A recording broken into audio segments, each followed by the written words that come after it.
अस्सलाम वालेकुम वरहमतुल्लाहि वबरकातुहू। मुझे उम्मीद है कि आप सब लोग ठीक होंगे, खैरियत से होंगे। अल्लाह पाक आपको सलामत रखे और आपको हमेशा हंसता हुआ मुस्कुराता हुआ रखे और आपकी हर जायज़ हाजात को पूरा फरमाए।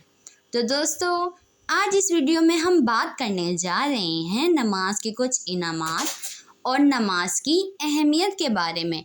मुझे उम्मीद है कि आपको ये वीडियो ज़रूर अच्छी लगेगी। तो चलें वीडियो को शुरू करते हैं। पहले हम बात करते हैं नमाज के कुछ इनामात के बारे में। नमाज अदा करने से इंसान के रिज़्क़ में, रोज़ी में बरकत पैदा होती है।